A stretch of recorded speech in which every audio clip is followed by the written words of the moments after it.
কোটা বিরোধী আন্দোলনকারীদের দাবি ও অনেক বক্তব্য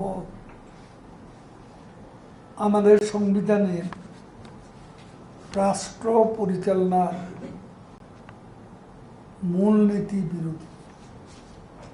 সাংবিধানিক রাষ্ট্র পরিচালনার মূলনীতির আওতায় প্রণীত কোনো সরকারি নীতি কেবল রাজনৈতিকভাবে উদ্দেশ্য প্রণীত শিক্ষার্থীদের একটি অংশের দাবির প্রেক্ষিতে পরিবর্তন হতে পারে না। তা উচ্চ আদালতের নির্দেশ না, পবিত্র সংবিধানের আলোকেই কেবলমাত্র বাস্তবায়িত হতে পারে। রাষ্ট্র পরিচালনার মূলনীতি সম্পর্কিত সংবিধানের 19 অনুচ্ছেদে বলা হয়েছে, সকল নাগরিকের জন্য সুযোগের সমতা নিশ্চিত করবে রাষ্ট্র। সেখানে আরও বলা হয়েছে, মানুষে মানুষে সামাজিক অর্থনৈতিক অসাম্য বিলোপের জন্য নাগরিকদের মধ্যে সম্পদের সুষম বণ্টন নিশ্চিত করার জন্য এবং প্রজাতন্ত্রের সর্বত্র অর্থনৈতিক উন্নয়নে সমান স্তর অর্জনের উদ্দেশ্যে সুযোগ সুবিধা দান নিশ্চিত করার জন্য রাষ্ট্র কার্যকর ব্যবস্থা নেবে। জাতীয় জীবনের সর্বস্তরে মহিলাদের অংশগ্রহণ সুযোগের সমতা রাষ্ট্র নিশ্চিত করবে। অথচ গত কয়েক বছরে কোটা না থাকার ফলে সরকারি চাকরিতে মেয়েদের অন্তর্ভুক্তি হতাশাজনকভাবে কমে গেছে। কোটা না থাকা পুলিশের চাকরিতে মাত্র 4 জন নারী অফিসার সুযোগ পেয়েছে। ফরেন সার্ভিসে সুযোগ পেয়েছে 2 জন নারী।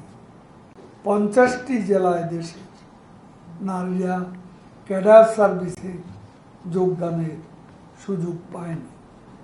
23টি জেলা একজনও পুলিশের চাকরি পায়নি। সংবিধানের উল্লেখিত বিধানের উদ্দেশ্য হচ্ছে রাষ্ট্রের সকল জনগোষ্ঠী যাতে সরকারি চাকরি সহ সকল ক্ষেত্রে সমানভাবে সুযোগ পায়, রাষ্ট্র সমাজে যাতে কোনো বৈষম্য না থাকে সেজন্য এই ব্যবস্থা রাখা হয়েছে।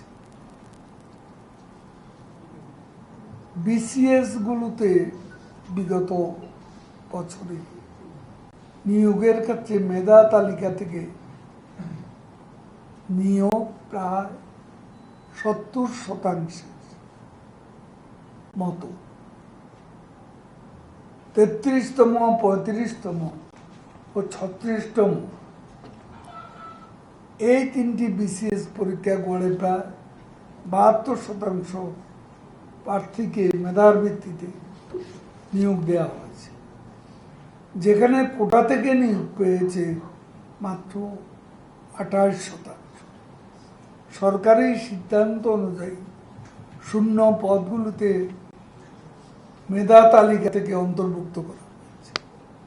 সংরক্ষিত কোটায় প্রার্থী না পাওয়া গেলে যেখানে মেধা তালিকা থেকে প্রার্থী অন্তর্ভুক্ত করা হচ্ছে সেখানে এই প্রক্রিয়ার বিরোধিতা করার যৌক্তিকতা নেই।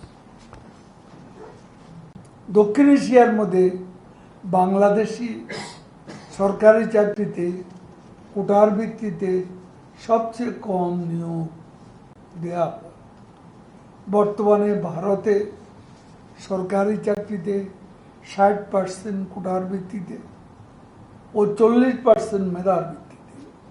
পাকিস্তান 92.5% কোটা ও মাত্র 7.5% মেধার ভিত্তিতে।